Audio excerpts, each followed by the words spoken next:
The world in which we live in today is a Dionysian society, or that it's led by impulse and instincts, and it often leads to chaos.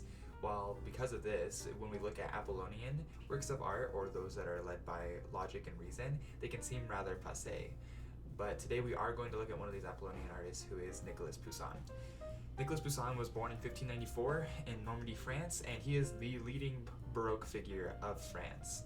And he painted in a largely classical style, and that style picked up later, not immediately following the death of Poussin in the 1600s, but more so in the late 1700s with the works of Jacques-Louis and the Swiss painter Angelica Kauffmann, because there was a division of the French Academy between the Poussinistes and the Rubenistes. And so the Poussinistes were for Poussin, and they thought that art should have a heavy emphasis on line and that it should be more intelligent, and the Rubenistes thought there should be more emphasis on color. This is after the Flemish painter Peter Paul Rubens.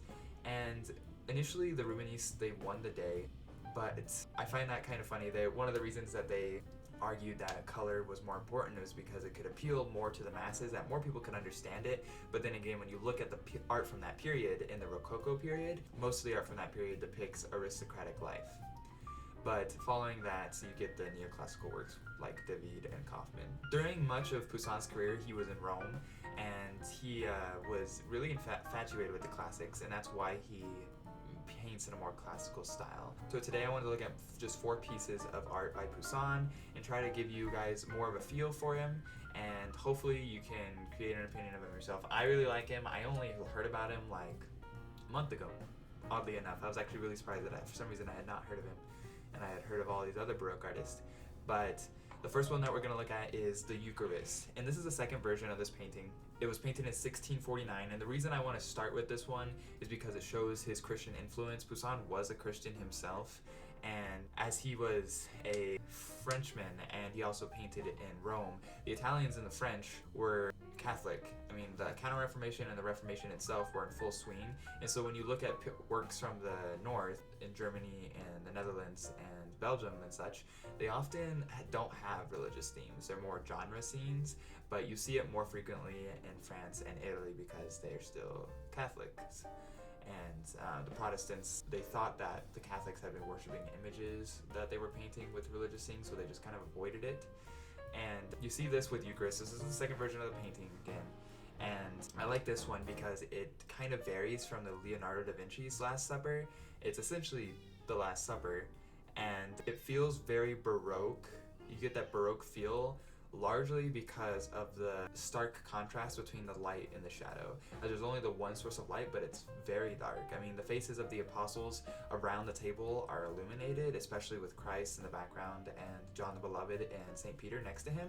But I also find this one interesting because it's actually in the middle of the Eucharist. He's already administered the bread, and he's now has the cup of wine, but Judas Iscariot, the traitor, he's actually in the process of leaving. On the left side of the painting, you can see him leaving, and he has his back to the light and to Christ. And so I find that interesting. I think Poussin meant that symbolically, as just like Judas betrayed him. So as Judas has his back to Christ and to the light, when we're looking at the painting, we actually are facing it, which I think is interesting. But beyond that, in 1638, he painted one of his more famous paintings. It's called Et in Arcadia Ego. And so Et in Arcadia Ego is a memento mori, or it's a painting that pretty much talks about death. And this is also the second version of this painting, interestingly enough. But with this painting, it's a little subtle. It's not super obvious at first, but these shepherds are actually looking at an old tombstone, an old grave marker, and that's what it says on it. It says Et in Arcadia Ego, which roughly translates to even in Arcadia there am I. And so it's thought that quote is from death, like, so you understand more. Arcadia is supposed to be a mythological land, like a paradise, and so it's showing that even in Arcadia, even in paradise, death is there. And so it's pretty much just supposed to tell us the inevitability of death, which is kind of sad, but interesting. I really like it. You can see the classical influence that Poussin had, especially in the woman figure on the right, as she is dressed in that classical garb, but also just because she's in a profile stance and she's from the side. That's very common of Roman works. And then beyond that, with Landscape with Diogenes is from 1647. And so this one I find interesting, and I wanted to show it to you guys because he has several paintings like this these landscape paintings that have some sort of action in the foreground, or the middle ground really.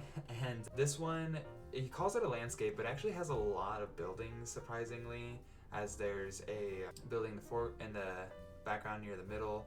There's a lot of buildings on the left, and in the very far distance you can see some. I think it's interesting because Diogenes was Greek. He's the cynical Greek philosopher that would often walk around with just a lantern saying he's looking for an honest man, if you didn't know. The architecture seems more Roman than Greek, or even more from Renaissance, or even more contemporary than that, possibly. And so I find it interesting that he did that. I don't know if he was trying to make it more relatable.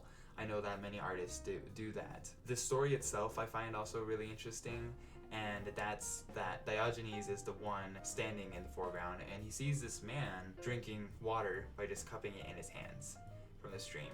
And so Diogenes realizes, well, I don't really need my cup. And so actually next to the left of him on the ground is his cup. He's just discarded his last worldly possession because he realizes he doesn't need it. He can just use his hand like the other man did. And lastly, I want to look at the inspiration of the poet. And so I really like this one. I don't know why necessarily. I'll try to explain it. The inspiration of the poet is actually the oldest of these that we're looking at. It's painted in 1630. It depicts a poet on the right, and there's some ambiguity onto who the poet is. Some art historians believe that it's Virgil. Some believe that it might just be a poet that had died recently. But either way, it's a poet. There's a couple young infant cupids that have laurel wreaths, and the figure in the middle is Apollo, who's the god of poetry. And I call this Apollonian style. It's very classical, it's very strict and intelligent. The figure on the left is supposed to be Calliope, or the muse of epic poetry. Interestingly enough, the model for Calliope was actually Anna Poussin's wife, or who was to become his wife at least. This painting, it's interesting to think that, like, obviously Poussin is throwing this in for some classical inspiration. I know that lots of people back then had more belief in poetry. They thought it was a more beautiful art form that I feel like it got a lot more attention than it does today. But he's showing that art is beautiful, and it's so beautiful in the sense that it is like directly inspired from the divine. And regardless if you believe in divinity or not, you might think that art is brought up from the deepest parts of our mortality, or it could be through divinity. Either way, it is something that's incredibly beautiful, and it kind of pushes to the boundaries of just being a human, I think. And that it can be surprising how many awful things humans can do and how chaotic our world can seem. But these paintings really show that we're capable of creating beauty, certainly. And while Poussin might have believed that we're capable of creating beauty, I hope that we can also try our best to see beauty and see it in the works of Poussin, but even just in other areas of our life or everywhere, like John Cage would say.